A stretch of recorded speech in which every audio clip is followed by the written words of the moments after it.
Hi, I'm Dr. Sam Lamb. I want to introduce you to a technology known as Mira-dry. We've been using it for the last few years. We're one of the first people in Dallas to use it.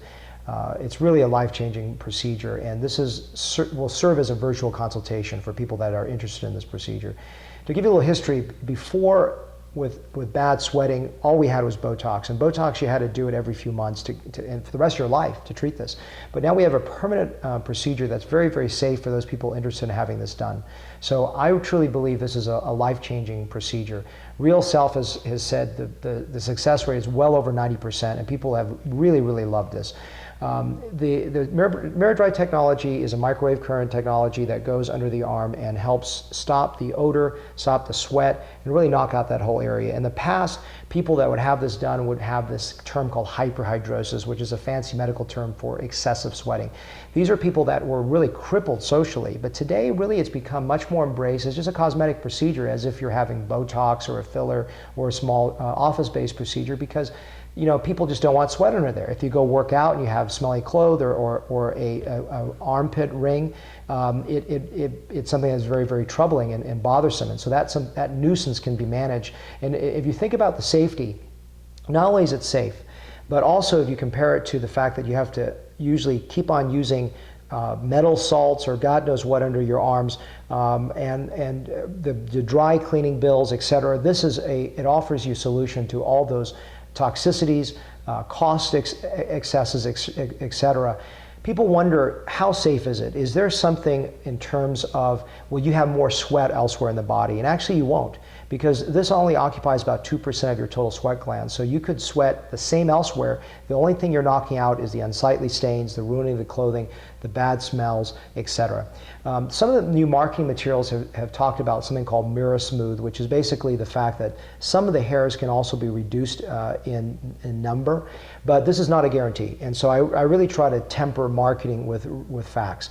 Some of the hairs can be reduced, but it's not a guarantee, and it's something that you really have to have laser hair reduction still with it. So I want you, if you read that material, I want you to understand what that means. I want to break this down into the before, the during, the after to make it very easy for you. So this will be like a virtual consultation, the things that you would ask my staff to do about this.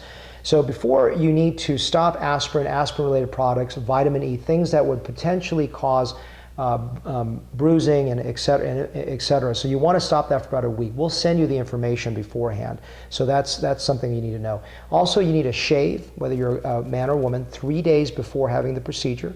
When you come in for the procedure, it's going to take about an hour and a half to 2 hours to do this. And one thing I really believe is culture. From my level all the way down, we're obsessed with pain control. We don't want you to feel pain during the procedure. So there's going to be some minimal discomfort, but even for needle flows, people out there that are very worried about pain, we want to offer you the maximal pain control we can. So the procedure itself is typically not very uncomfortable, lasts about an hour and a half to 2 hours, as I mentioned, and then you're done. You can drive home. The thing that people always ask is, what is the nature of the recovery? What are the things how much time do I have to take off from work, etc. The great thing with this is you don't oftentimes have to take time off from work. You just don't want to do a lot of heavy lifting, and you want to avoid working out for the week afterwards. You just need to ice the area about 20 minutes on, 20 minutes off for the week, for the night after, for that night, and sometimes for 1 or 2 days after. After that, most people don't need to continue icing it.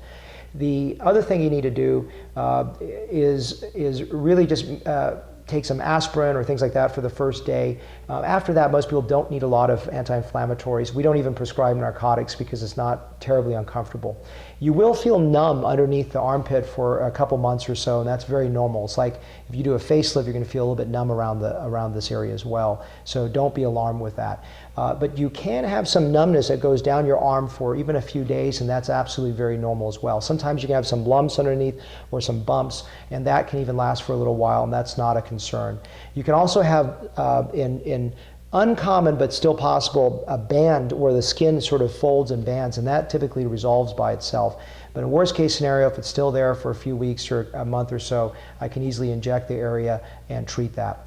You want to avoid shaving afterwards, because the use of a razor can cause trauma to the skin and cause an infection. So definitely for that week after, or I would say even a couple weeks, just avoid any shaving that area just to avoid any issues.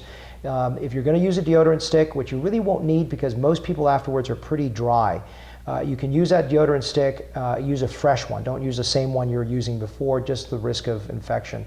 But most people are pretty dry afterwards. They stay dry for about 4 to 8 weeks, and during that time, after that time, some of the sweat can actually start to come back a little bit, and that gives us a really good gauge of whether you need that second session. But most likely you're going to need 2 sessions, and so we sell as a package of 2 because you're going to need that second session. But that will give us a better gauge after a few weeks, about 1 to 2 months, how much sweat comes back will tell us how much you will need for that second session.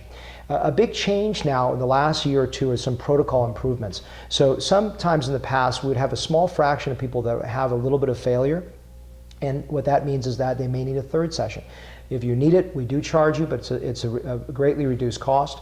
But the people that now have a much lower chance of failing, and the reason for this is we use a saline solution that helps us lift the odor glands and the sweat glands far away from the nerve and blood supply, so we can turn the energy up higher, and we get a much better result even after the first treatment. But this has been a big change and a much better result after the second session as well.